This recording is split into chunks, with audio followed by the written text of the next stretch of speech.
Bon dia a tots. Continuam amb la intervenció de la vicerectora d'Innovació i Transformació Digital, Loren Carrasco, que ens parlarà dels projectes del Pla Unidigital relacionats amb la docència. Aquest Pla Unidigital va ser aprovat pel Ministeri de Ciència, Innovació i Universitats l'any 2022 i l'idea era modernitzar el sistema universitari espanyol amb l'impuls de projectes i iniciatives en l'àmbit de la digitalització i que aquests projectes s'han duit a terme durant el 2023 i 2024 i ara la vicerectora ens explicarà algun d'aquests projectes que la universitat ha intervingut. Gràcies. Quan vulguis. Bé, hola, bon dia a tots. Jo el que us venc a explicar és aquest programa, totes les accions que s'han fet dins d'aquest programa que crec que tenen un impacte dins la innovació docent, dins la docència en general. Bé, com ha dit na Cati, és un programa que se va començar a gestar en el 21, però que se va posar en marxa ja en el 22. Bé, és un programa pensat per la transformació digital de la universitat. El que passa que tenia diverses particularitats que el feien un poc especial. La primera era que el Ministeri donava un pressupost a cada universitat, depenent de la mida de la universitat, per fer totes aquestes tasques. I te donava una mica les línies. Les línies on pensaven ells que havies de generar un major impacte.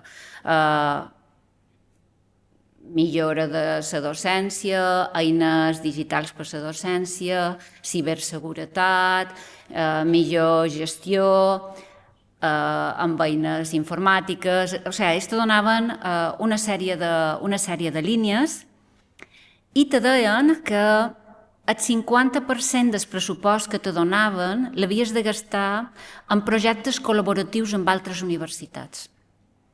És a dir, tu no podies agafar aquests dobbers i fer coses a dins la teva universitat. Ho podies fer mantenint les línies en el 50% del pressupost, però l'altre 50% havies de posar d'acord amb la resta d'universitats i havies de fer coses conjuntes. Aquesta era una particularitat, una cosa a la que les universitats no estàvem acostumades i va costar, convenis, amb intercanvi de dobbers, que ja sabeu que això se fa més complicat, etc. I després, una altra particularitat era que tots els resultats dels projectes que se feien en aquest programa, estats universitat o no dins d'aquell projecte, havien de ser utilitzables i lliures per resta d'universitats. I, de fet, jo ja vos ho comentaré més endavant, jo vos explicaré els projectes allà on hem participat, però també vos faré comentaris d'alguns projectes en els quals no hem participat, però que sí que utilitzarem els seus resultats. Els projectes van acabar a desembre del 24 i van acabar, és a dir, a vegades, si s'ha implementat una eina, per exemple, potser queda incorporar-la a dins la nostra universitat. Per tant, hi ha coses d'aquest programa que ja estan en marxa, hi ha coses d'aquest programa que s'estan posant en marxa ara mateix i hi ha coses d'aquest programa que els anirem veient durant el 25, perquè han de tenir temps, els nostres tècnics han de tenir temps d'incorporar-les a dins, diríem, l'ecosistema UIB. El pressupost que se va assignar en aquest programa a l'UIB, ja vos dic que depenia de la mida de la universitat, això ens venia donat pel Ministeri, era de quasi un milió d'euros. Per tant, és un programa significatiu.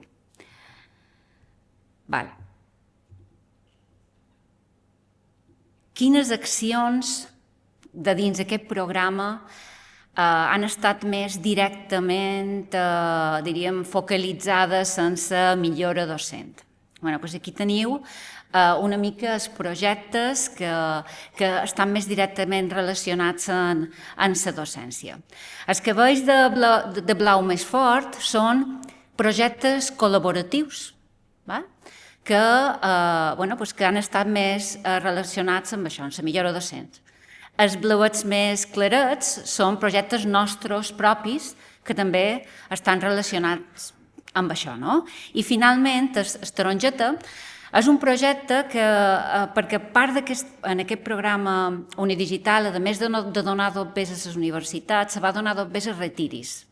Retiris és l'infraestructura singular que dona, per exemple, dona servei a les universitats en temes digitals, per exemple, la que gestiona EduRoam i gestiona tota la xarxa de fibra que ens connecta a les universitats els uns amb els altres. Bé, doncs a Retiris li van donar tot un conjunt de projectes al servei de totes les universitats, i nosaltres ja tenim exemples de l'impacte que això té damunt SUIB. Bé, començaré, per tant, primer pels projectes propis, perquè vegeu una mica què és el que s'ha anat fent. Començam pel projecte d'aules de videoconferència. Gràcies a aquest programa vàrem posar en marxa dues aules amb sistema Zoom Room, en micròfons ambientals. A cada seu, una d'elles tenia una càmera d'autoenquadrament, una altra té una pissarra per a proves a cada seu. Era una necessitat que teníem perquè a les seus, la gent que ha fet feina a Campus Illes ho sap, se necessitava ja fer aquesta inversió i modernització. Per tant, vàrem aprofitar aquest programa per fer aquestes actuacions. Després també el sistema de videoconferència de la universitat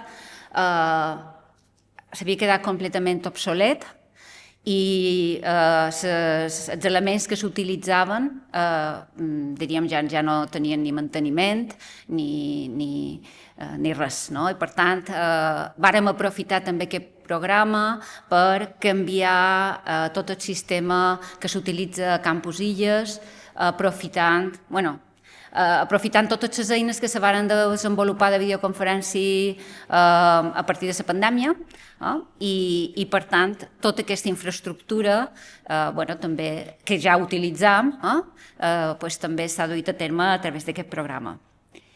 I també la darrera actuació dins aquest projecte concret va ser l'actualització de l'equipament audiovisual de quatre sales d'actes, Son Lledó, Sarriera, Guillem Cifra i la darrera Sant Cel Turmeda, que s'està acabant ara.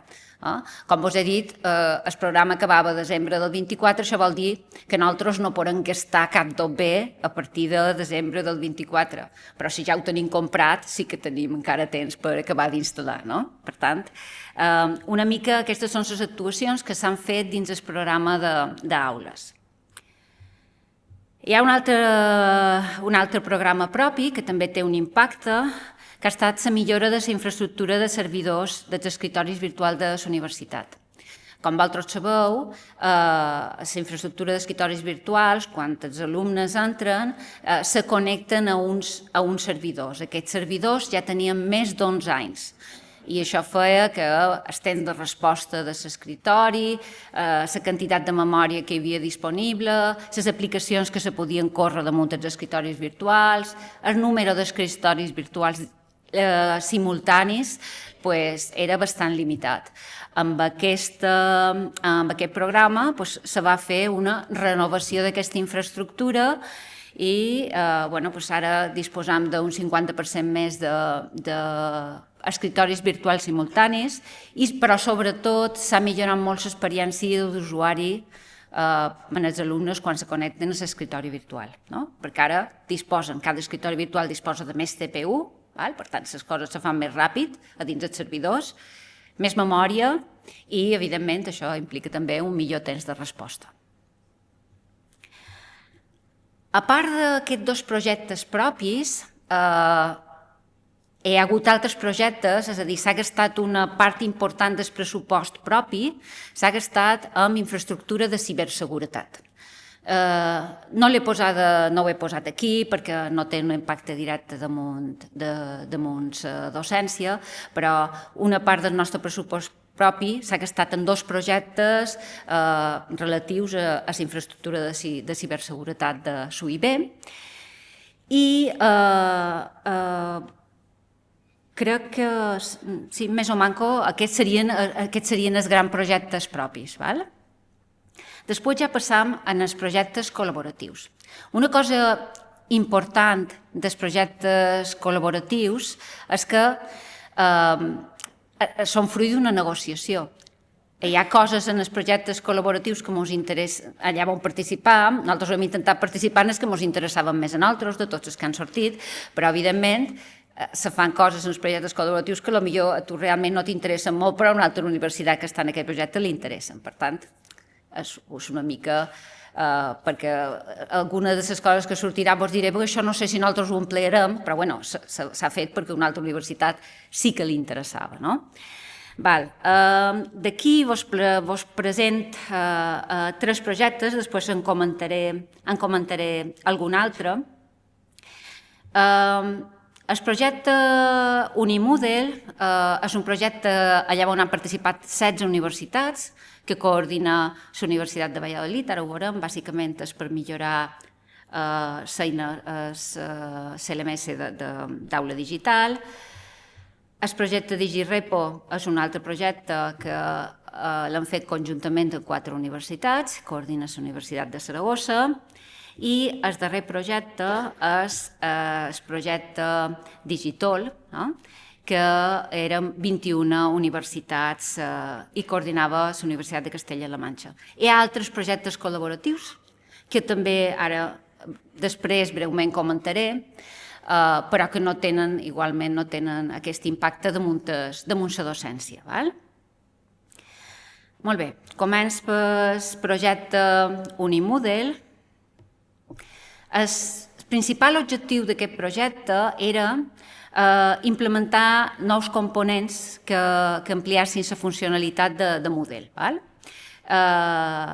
I se van implementar 9 funcionalitats noves, o millor, en total, diríem, se van fer 9 accions. Algunes són 9 mòduls, altres són millores a mòduls existents. Jo aquí n'he destacat 5 i comentaré breument les altres 3.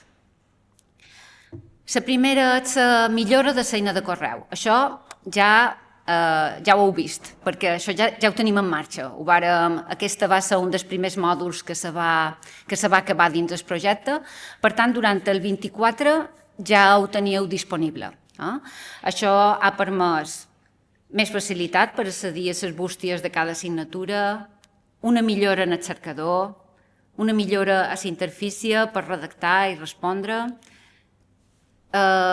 creació d'un menú permanent en totes les safates de correu que tenim com a professors i notificacions de correu més clares. Per tant, aquest és un mòdul de millora d'una cosa que ja existia. Un altre és un mòdul nou, aquest, és un mòdul de gamificació, d'acord? Semblant a Kahoot, que ara tenim per una altra via, que després comentaré, perquè també està relacionada amb el programa Unidigital.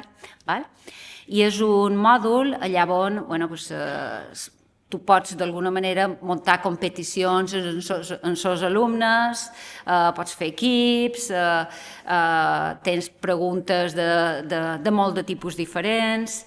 S'ha intentat que els tests, tots les interfícies siguin molt intuïtius i clars pel professorat.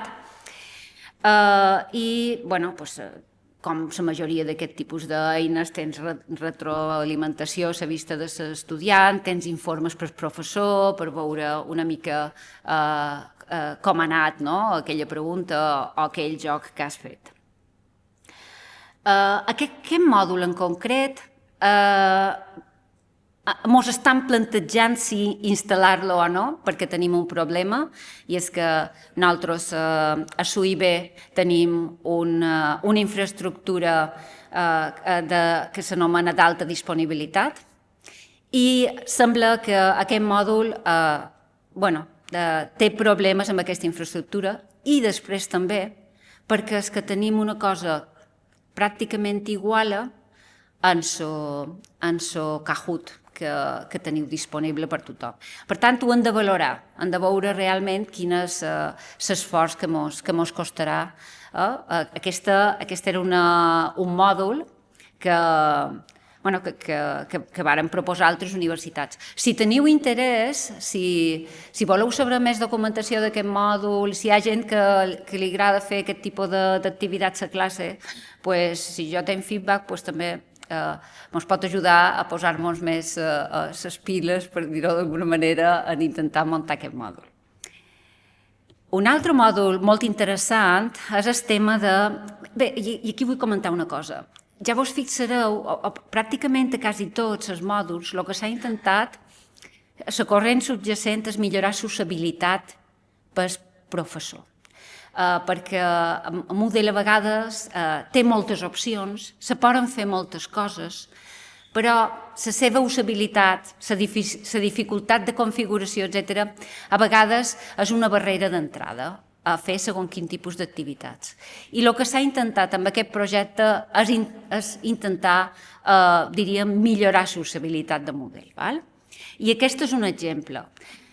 Aquest mòdul el que intenta és que tu tens un mòdul de videoconferència a Moodle i independentment de l'eina que empleï la universitat, perquè a vegades resulta que t'apugen el preu de manera astronòmica o perquè un producte deixa de ser competitiu, etc., la universitat ha d'anar canviant de producte de videoconferència, aquest mòdul el que permet és extreure això, extreure'n el professor i que la interfície que se trobi dins Moodle sigui la mateixa per guardar les gravacions, per muntar sessions, etc., sigui quina sigui l'eina de videoconferència que hi ha per darrere. I un poc aquest seria el resum. A part, té altres coses, té altres funcionalitats interessants, com per exemple el tema de control d'assistència, o bé en línia o bé presencial, en QRs o en codis, i també te permet una qualificació automàtica a partir d'aquest control d'assistència si tu l'actives. Si teniu a la vostra avaluació que valoreu l'assistència, això és un mòdul que pot ser interessant. Un altre mòdul que aquí ja existeix, que és el mòdul de qualificacions, en el que se poden fer moltíssimes coses i que és un d'aquests mòduls que presenta una barrera d'entrada important si tens un sistema d'avaluació una mica, no complicat, però és que solen tenir tots, és a dir, que si examen, pràctiques, recuperacions, etc., si ho vols muntar damunt un model, a vegades resulta complicat. Bé, i això el que pretens és millorar la usabilitat al 100% incorporant un assistent. Tens un assistent que t'ajuda a muntar la típica assignatura que tens, pràctiques, examen, parcial, final, recuperació, si l'examen no arriba en aquesta nota, etc. Ell tens un assistent que t'ho munta ràpidament. Jo ara té l'editor de fórmules també millorat. Una altra cosa molt interessant, que per exemple, particularment a mi feia que no utilitzés el llibre de qualificacions, era que ara te permet excloure elements d'avaluació dins l'avaluació final. Això vol dir que tu l'any passat vas fer una prova que enguany no vols fer, vols provar una altra cosa, però no la vols borrar en aquella prova. Ara, aquella prova que enguany no vols fer, però que està allà, te surt dins el llibre de qualificacions i t'apareix per allà enmig i no tens manera jo vull llevar això d'aquí, vull llevar aquest element. Aquesta funcionalitat també s'ha afegit. Ara, si m'ho funciona, posaré un petit GIF que ens han preparat perquè vegeu una mica com funciona aquest assistent. Repetesc, a mi m'ha funcionat en el despatx, però tampoc no sé si funcionarà aquí. Val. Sí. Aquesta seria el que volíem fer, si vos heu fixat, era la típica estructura. Tu tenies definides pràctiques, exàmens, etc. I tu ara defineixes les categories. Bàsicament dius, crea una categoria de pràctiques, creï una categoria d'exàmens, i jo ara li poso una ponderació a les pràctiques d'un 70 i en els exàmens d'un 30. I ara afegeix d'aquests elements que ja t'hem creat, les dues pràctiques que he creat com a elements d'avaluació aniran dins aquesta categoria i els exàmens aniran aquí de dins, a dins la categoria d'exàmens. I ara poso que el parcial 1 té una ponderació dels 40, l'examen final té una ponderació de 60 i ara, a més, li poso una nota de tall a l'examen i afegeix l'element de recuperació, que és l'examen de convocatòria extraordinària. I desa i surt. I un poc això és perquè vegeu la manera fàcil que això costava en fórmules, etc., que un sempre pot anar a ChatGPT, però mai has estat segur que te faci la fórmula, me refereix, però mai has estat segur si està bé o no. Aquest assistent, diríem, t'ajuda moltíssim. També te permet fer itineraris i d'aquesta mateixa manera, itineraris d'avaluació, amb aquest assistent també se simplifica moltíssim. Per tant, jo crec que és una cosa que és una millora molt important dins el llibre de qualificacions de model, i que permetrà a molta gent pensar en utilitzar-lo. Penseu que si emplees el llibre de qualificació de model, després, com que està connectat acadèmic, tu després es portes les notes i ja s'envien directament a acadèmic, no els has de tornar a escriure damunt acadèmic. Per tant, la probabilitat d'error se fa més petita. Molt bé. Un altre dels mòduls que també és molt interessant és que s'ha millorat. Hi havia un mòdul de notificacions, però d'alguna manera era molt bàsic, i s'ha millorat molt el mòdul de notificacions. Això, per fer un seguiment en els alumnes, és un mòdul interessantíssim. Per exemple, tu pots configurar, i també l'assistent, ja vos dic, l'usabilitat és una cosa que s'ha treballat moltíssim. Tu pots configurar. Si en el principi de curs dius, si un alumne, quan ja duc 2 setmanes de classe, només s'ha connectat menys de X pics a l'assignatura, li enviaré una notificació. A més, les notificacions són personalitzades, és a dir, quan tu poses, pots posar notificació i poses nom de l'usuari, quina condició s'ha de complir, que no hagi entrat més de 3 vegades a l'assignatura, i se li envia aquesta notificació dient, no sé, passa alguna cosa, no t'has connectat, etc. Falten 4 dies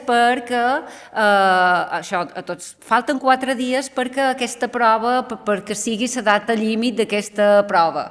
O qualsevol altra condició que vos pugueu imaginar, n'hi ha moltíssimes, i penso que pot ser una eina molt útil per al professorat si vol tenir una major interactivitat en els estudiants. Pot ser una eina molt útil. També pot servir, diríem, pels administradors. És a dir, si a nivell d'universitat se poden preconfigurar un conjunt de notificacions que s'incorporen a les assignatures, diríem, com a default, no? Jo què sé, potser la UGEC podria configurar una notificació que fos, pues, jo què sé, comença el curs, d'aquí 4 dies comença el curs, o d'aquí no sé què comença el període d'exàmens, o qualsevol cosa d'aquestes, no?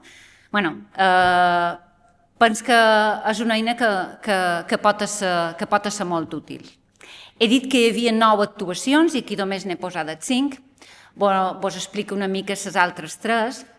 Una d'elles és una eina per fer certificats a DIMMoodle. Aquesta eina estava sol·licitada per una altra universitat i sobretot és per fer certificat docents. Nosaltres ja tenim una altra aplicació que ara ens fa això de certificat docents, no?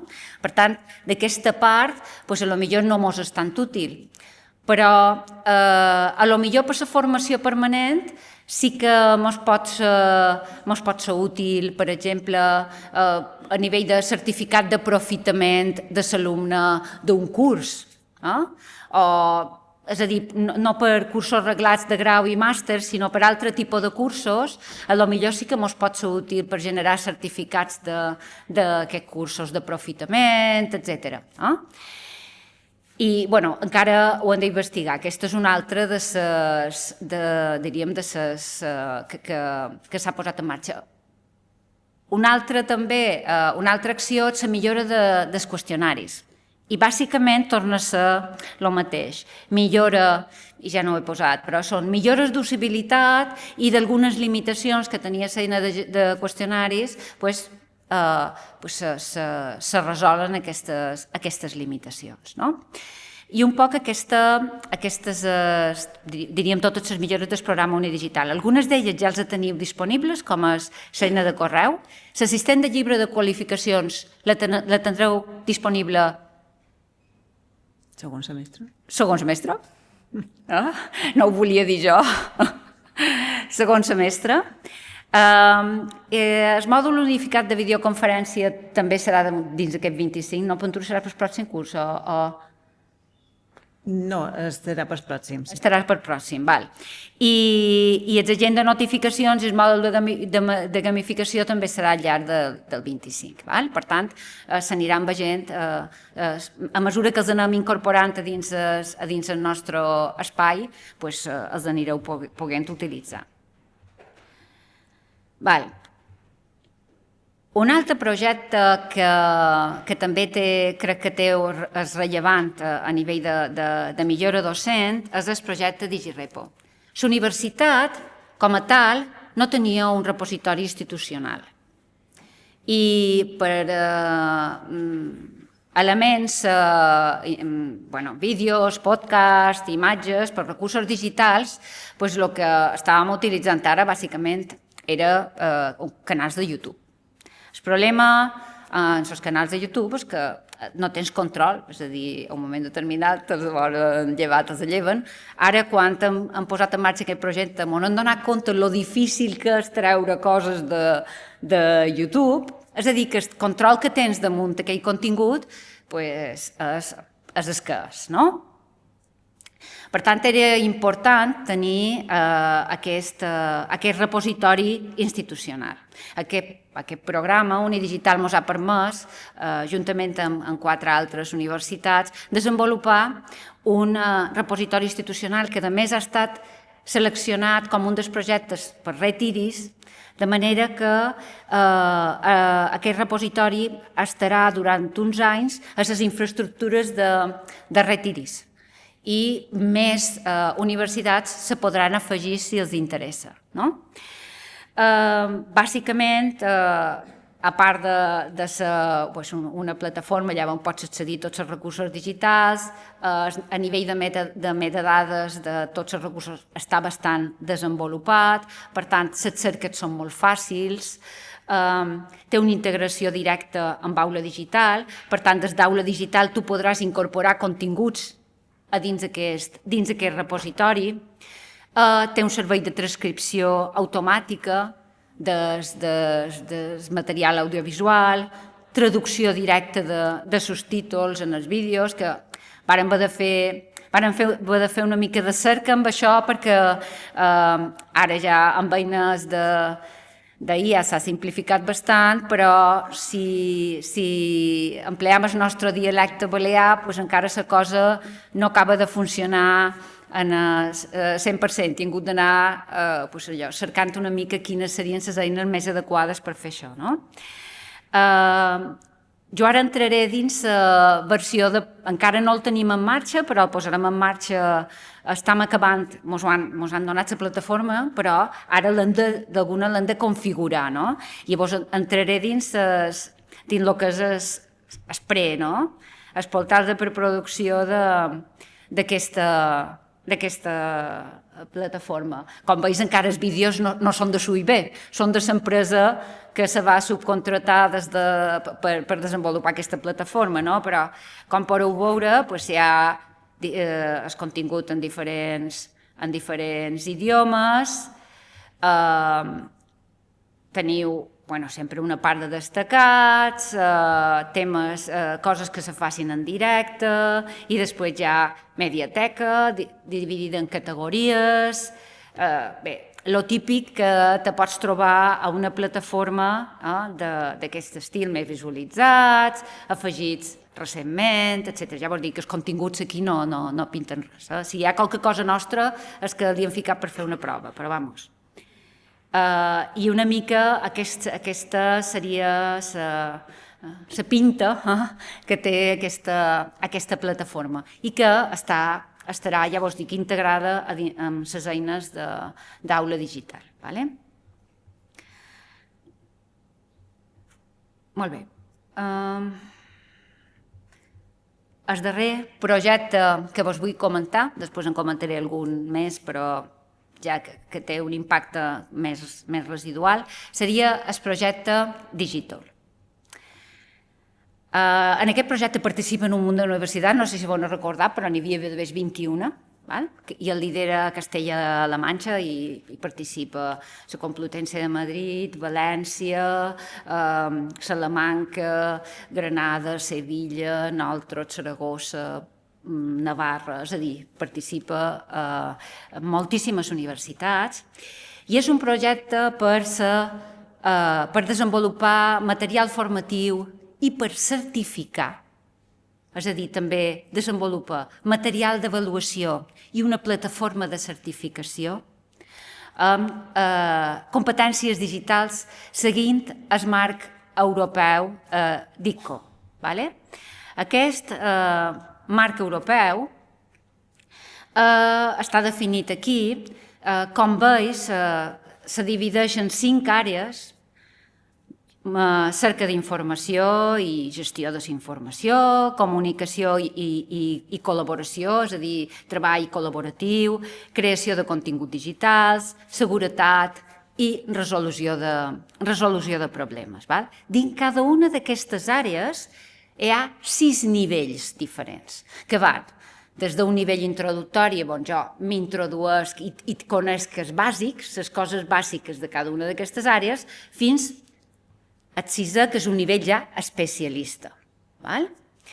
Llavors, aquest projecte el que ha fet és pretén certificar un certificat per cada una d'aquestes àrees i per cada un dels nivells. És a dir, una persona entrarà dins d'aquesta plataforma i se podrà certificar.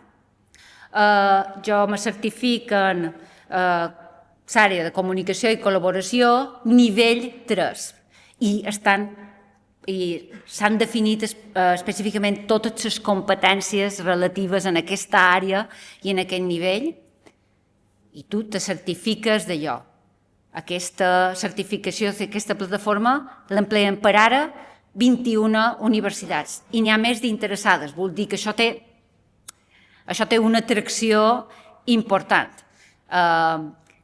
L'idea és emplear això, per exemple, per la formació del PTGAS, per la nostra formació del PDI. Nosaltres podem tenir certificats que estaran reconeguts a nivell de totes les universitats espanyoles que tenim aquest nivell de competència digital en aquesta àrea en concret. I també a nivell de l'alumnat i de la ciutadania en general. La idea de les universitats és en aquesta plataforma, obrir la plataforma. El material formatiu és lliure, ja hi podeu accedir, després vos passaré l'adreça, podeu accedir al material formatiu, però després tota la part d'avaluació, no. S'han elaborat més de 10.800 preguntes d'examen, moltes d'elles, el 50%, pràctiques. És a dir, des de retiris se produeix te connectes a un escritori virtual i has de fer coses. Després hi ha les típiques preguntes de verdader o fals, o les típiques preguntes de seleccionar. Però vull dir que és un projecte allà on s'ha fet molta feina, ja vos dic, per certificar a dins aquest marc. El material que s'ha elaborat, més de 756 vídeos, més de 1.200 pàgines de documentació, i me diràs, 1.200 pàgines, Lore, no són tantes, però és que les heu de veure, a les pàgines, i les heu de veure, els vídeos. Quan dic alta qualitat, ara vos ensenyaré una mostra perquè vegeu de quina qualitat estic parlant.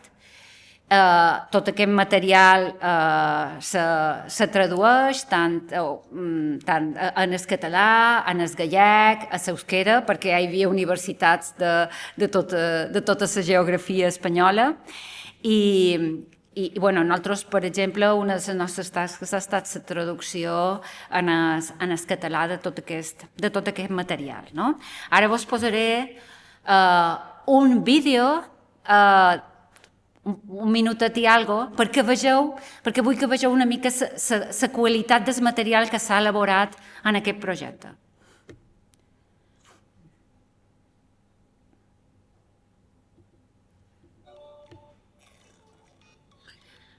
No sentireu eso. Este vídeo se titula El flujo de ejecución de un programa. En este vídeo aprenderás qué es un flujo de ejecución y qué impacto tiene sobre los programas. Como ya sabes, los computadores son máquinas que ejecutan programas. ¿Hay algo que no...?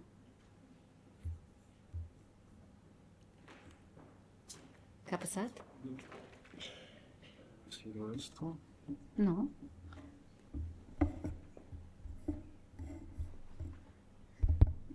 Això funciona, sí. I això no funciona. Un programa es un conjunto de instrucciones y órdenes que contienen la funcionalidad deseada para la aplicación que estamos desarrollando. Una forma de entender los programas es imaginártelos como si fueran recetas de cocina.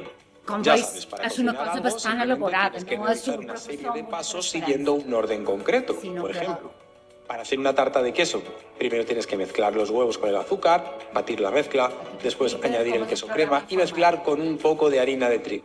Volver a batir y finalmente hornear.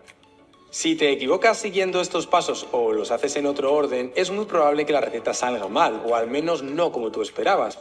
Pues esto mismo podría pasarle a un computador si ejecutara las instrucciones sin seguir el orden en el que el programa dice que deben ejecutarse. Asumiendo que las instrucciones de un programa se ejecuten en el orden correcto, el resultado del programa será el esperado. Por ejemplo, un programa que calcule el área de un círculo utilizando la fórmula de pi por radio al cuadrado y lo muestre en pantalla podría tener este aspecto. Este programa tiene 4 instrucciones, una por cada línea de código.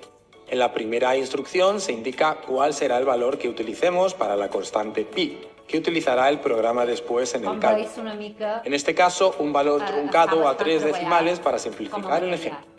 En la segunda instrucción se indica el radio que tendrá el círculo del que queremos calcular su área. Con todas las variables bien definidas, se procede a calcular el área aplicando la fórmula sobre dichas variables. Finalmente, la ejecución de la última instrucción mostrará el resultado por pantalla utilizando la sentencia print, típica de los lenguajes de programación. Como puedes ver, el flujo de ejecución de este programa es secuencial, es decir, todas las instrucciones se ejecutan en el orden en que aparecen en el programa. Sin embargo, el orden o flujo en el que se ejecuten las instrucciones puede variar dependiendo de las sentencias que incluya el programa o de los valores que tomen sus variables. El caso más simple sería el de un programa que utiliza saltos incondicionales para alterar su flujo de ejecución. Bé, una mica perquè vegeu aquest, en concret, aquest és un vídeo de la part de resolució de problemes, de l'àrea de resolució de problemes, i és el primer nivell. És el nivell més introductori. Però una mica vos volíem mostrar, quan dic alta qualitat, vos volíem mostrar de què estava parlant a nivell de vídeos. Tot aquest material el teniu disponible. Tot aquest material és accessible en obert, ja vos dic. El que no és accessible, diríem, és la part d'avaluació, però tot aquest material el podeu accedir.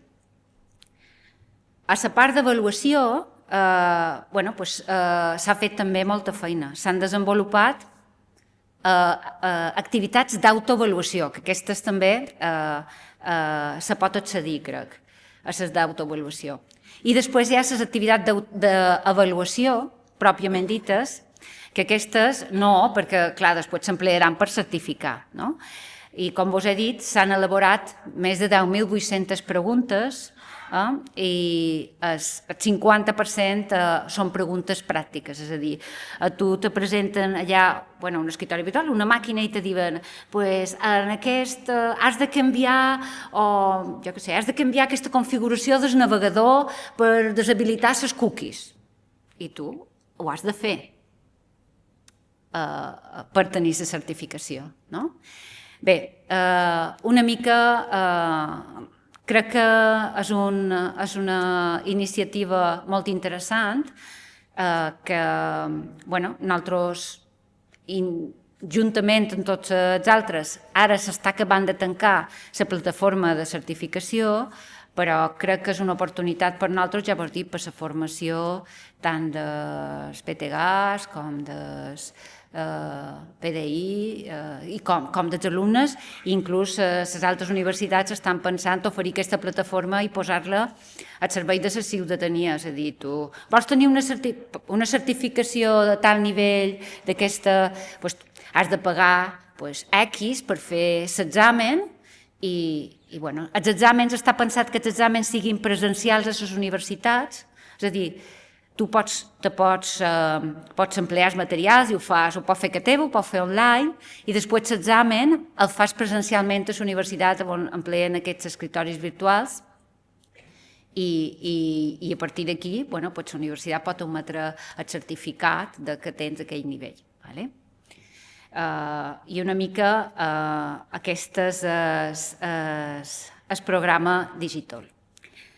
Altres programes col·laboratius en els que hem participat, que no tenen tanta relació directa amb la millora docent, seria, per exemple, un projecte que hem participat amb altres universitats de Sigma, que se diu ND Sigma, que bàsicament era per incorporar millores a Sigma, que ens fessin un pot de cas i tots junts que se fessin i se millorassin alguns dels errors que té Sigma Acadèmic. Un altre, que és Aules Data, que també és un projecte col·laboratiu, i era també per millorar Sigma, però d'un mòdul en concret, el mòdul de reserva d'espais i d'aules i de gestió d'espais. I aquí el que s'ha fet és millorar moltíssim l'usabilitat, incorporar funcionalitats que a nosaltres ens han anat beníssim per la gestió a les seus, que a les seus, com que tenen moltes titulacions i totes diferents, no hi havia cap vista a Sigma que te permeteix veure totes les teves aules allà on hi havia, és a dir, de diferents titulacions, només era per cada titulació. Això ja s'ha resolt. Quan tu crees un esdeveniment se pot modificar qualsevol cosa, no l'has de tornar a crear. Bé, tota una sèrie de millores molt importants, però que són més, diríem, pels administradors, o sigui, per les secretaries, per les que s'encarreguen d'aquesta tasca. Però, en concret, hi ha una funcionalitat que sí que podrà ser bastant útil per nosaltres, i és la funcionalitat de cercar buit. Cercar un buit d'horari. És una funcionalitat per la qual, si tu com a professor resulta que aquell dia has de fer un canvi d'horari o has de cercar els alumnes t'han demanat una tutoria grupal. Doncs tu vas allà i proves, dius, vale, aquesta data, i te surt en aquesta data i te surt en vermell. Per què? Perquè un 40% d'alumnes tenen una altra activitat, és a dir, ell te detecta que aquests alumnes estan matriculats en una altra assignatura que té les hores ocupades, té aquella hora ocupada, o te surt en taronja, la proporció potser és d'un 20% d'alumnes que tenen una altra activitat, o te surt en verd, i vol dir que aquella hora cap dels alumnes té una activitat programada d'altres assignatures. Penseu que els alumnes, com que estan matriculats a diferents cursos, etc., a vegades és complicat això, no? Bé, aquesta eina, després tu fas aquesta reserva, això s'envia a secretaria per validar, bàsicament perquè com a professor tampoc no te pot posar a canviar l'horari, ha de ser una causa justificada i per alguna cosa en concret, no? Bé, doncs jo crec que pot ser d'ajuda per segons quins canvis i segons quines activitats. I això aviat estarà disponible. De fet, si entreu a acadèmic, ja vos surt, en el menú vos surt una cosa, però que encara no funciona. Per tant, ni ho mireu, però sí que d'aquí un parell de mesos ja ho tindreu disponible i crec que és una funcionalitat que pot ser útil. Un altre projecte col·laboratiu en el que hem participat, que tampoc, diríem, no té relació directa amb la millora docent, és un projecte per fer una plataforma de conscienciació de seguretat, que és capaç de llançar, per exemple, campanyes de phishing. És a dir, bàsicament, nosaltres mateixos feim un mail, com és que se varen rebre molta gent fa un parell de setmanes, que a través, se va hackejar una compte d'usuari d'un alumne, i a través d'aquesta compte se van enviar mails a molta gent, demanant les seves credencials perquè no sé què havia passat. Nosaltres vam enviar un avís. Això era de veres. I va haver gent que va picar. I quan piques, és un problema de seguretat important. Nosaltres amb aquesta plataforma en farem campanyes de phishing nosaltres. I en els que piquin, els direm, com bé que els hi proposarem un material de formació i un curs de formació, que també està inclòs a dins d'aquest projecte. Aquest és un altre exemple de projecte col·laboratiu en el que hem participat. I després hi ha projectes col·laboratius en els que no hem participat, però com vos he dit, encara que no participem, nosaltres podem utilitzar el resultat de tots els projectes que s'han fet a dins Unidigital, perquè era una de les condicions del programa. Llavors, per exemple, un dels que utilitzarem és el projecte CertiDigital. En aquest projecte, el que se fa és un sistema de certificació automàtica connectada amb Europass. No sé si heu sentit parlar de les microcredencials, però bàsicament és automatitzar i simplificar tot el procés de certificació en general de lo que sigui, però específicament molt útil en el cas de les microcredencials. En aquest projecte nosaltres no hem participat, diríem, en el desenvolupament, però sí que ja ens hem afegit per utilitzar el resultat del projecte.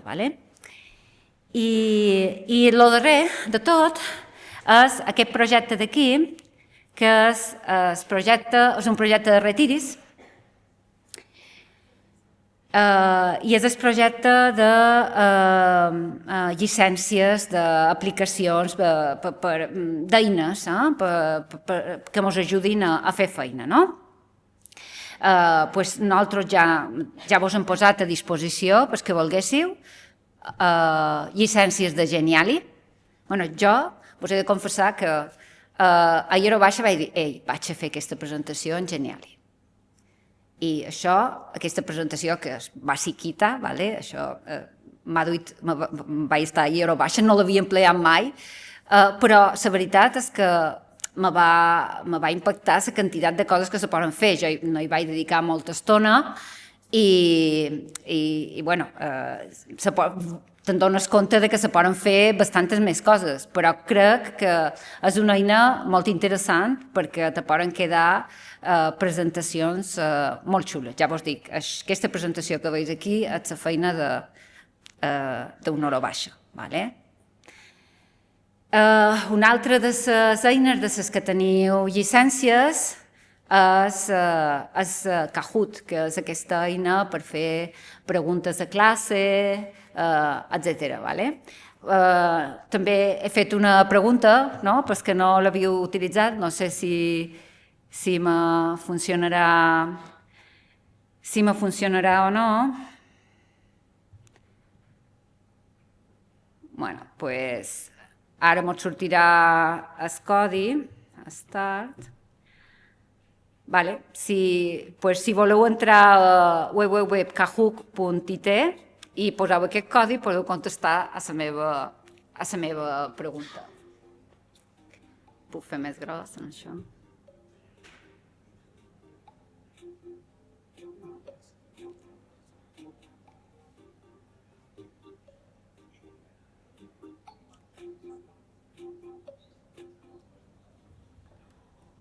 Això és un poc un exemple d'aquesta eina que tenim disponible, segurament molt de vosaltres, antes que nosaltres ho tinguéssim disponible en llicència, ja l'havíeu utilitzada, però bé. Està molt guapo, eh?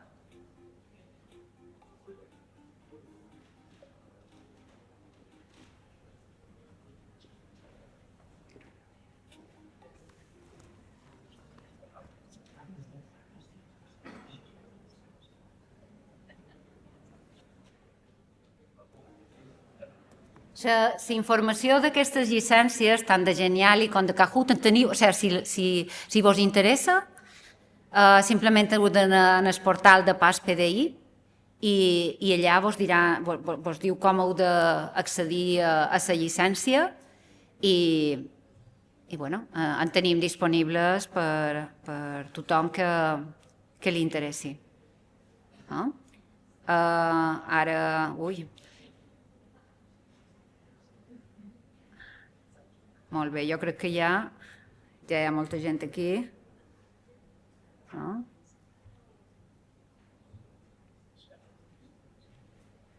M'espero un minut més i després ja el tancaré i veurem els resultats.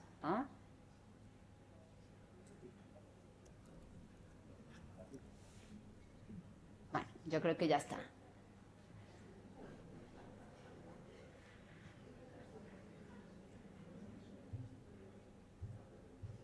I ara... No.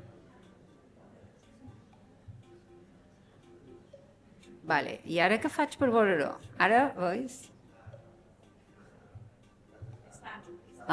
Start, que és la primera vegada que ho emplei. Vale. Molt bé.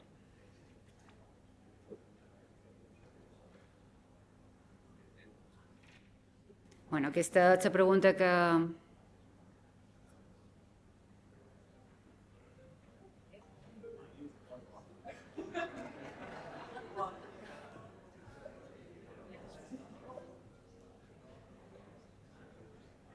Vos posaré quines són més útils, quines accions són més útils. És per veure que ho he escoltat.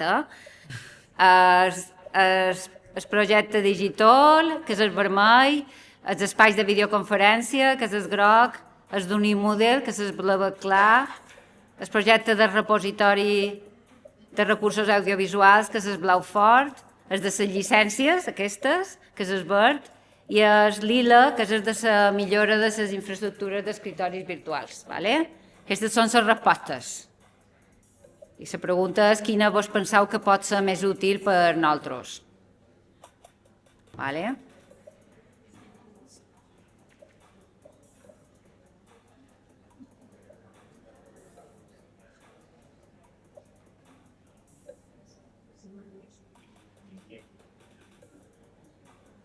Vale.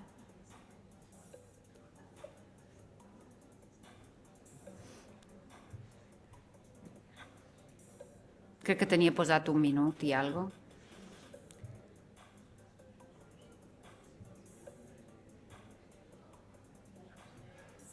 Aquí turno, si li faig aquí.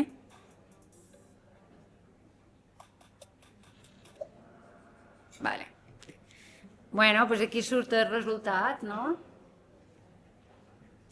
9 és de Digitol, 15 és de Digirepo, 20 és d'Unimodel, 17 és de les llicències, 8 és dels escritoris i 4 és de l'equip de videoconferència.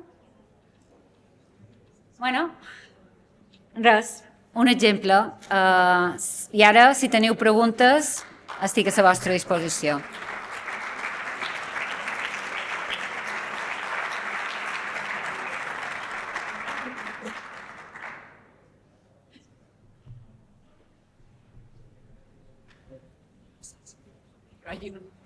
Hi ha una pregunta allà. Moltes gràcies, Loren, per aquesta presentació. Jo tinc una sèrie de preguntes. Primer de tot, lo de Kahoot, que és una eina molt interessant, però en el meu cas he de dir que té una restricció molt forta. Jo és una eina que emplei, però el que nosaltres empleem en lloc de Kahoot és Socrative. Quin avantatge té? Que pot posar... Me penso que Kahoot té una limitació de no sé quant de caràcters i això a nosaltres ens ha fet no emplear-la.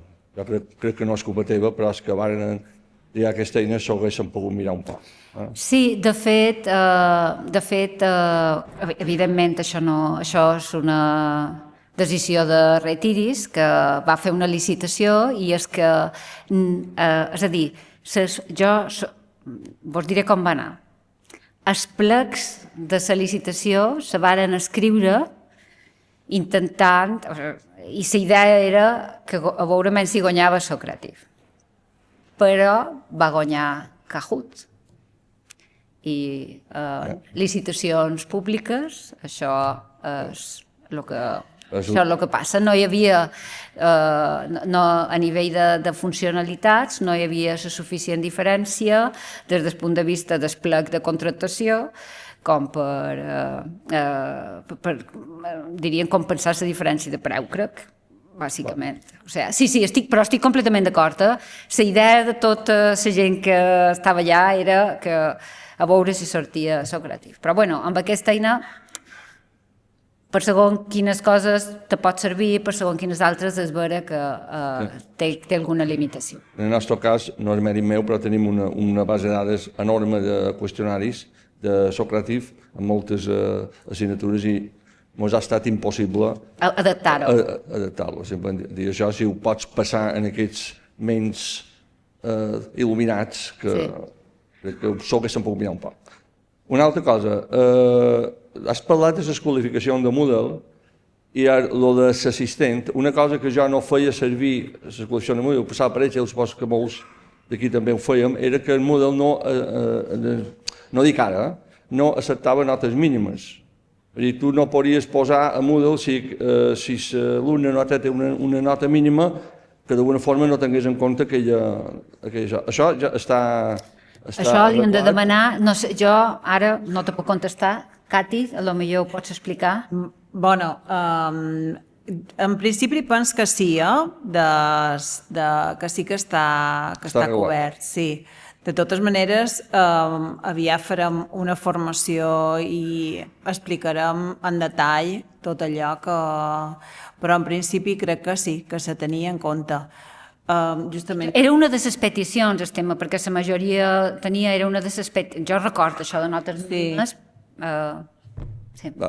I una última cosa, per no fer-me llarg, per donar pas als meus companys, és una petició que jo crec que molts tenim, que és el de les llicències. Una eina que se'n fa servir molt, sobretot en el món científic i tecnològic, és Soberleaf, que és passar a LaTeX. I ens trobam tant en el món docent, perquè la majoria de TFG que fan en Overleaf no tenim llicència i hem de fer cambalatges per poder-ho fer. Jo crec que és una petició que te faig, ja que puc en aquest moment, perquè se pogués d'alguna forma tenir una llicència a campus d'Overleaf. Tant és que fem recerca com docència ho agrairíem. Moltes gràcies. De res, Andreu. Les llicències de software, vos vull dir que aquests darrers anys tot el tema de software ha anat pujant cada any, cada vegada que havien de fer una renovació d'un contracte de Microsoft, de qualsevol. Ens han pujat un 15%. El problema que tenim és que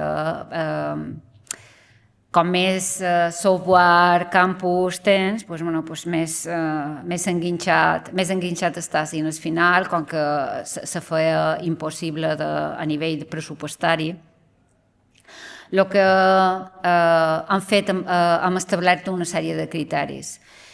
I el que han fet és que, d'alguna manera, per exemple, una cosa que tenim llicència campus, per exemple, és una eina de matemàtiques, com se diu? Matemàtica? No sé ara. Bé, és igual, però pràcticament el que han fet és organitzar i els grups de recerca que l'utilitzaven són realment els que la paguen en els seus recursos i nosaltres el que feim és la gestió. En Overleaf el que podem fer és, jo puc veure quins departaments i quins centres estan interessats i des del vicerrectorat potser se pot organitzar a tothom a veure si entre tots ens compensa tenir una llicència. Primer veure si compensa tenir una llicència de campus i després veurem com ho podem organitzar entre tots per repartir els costos. I també fer la gestió nosaltres.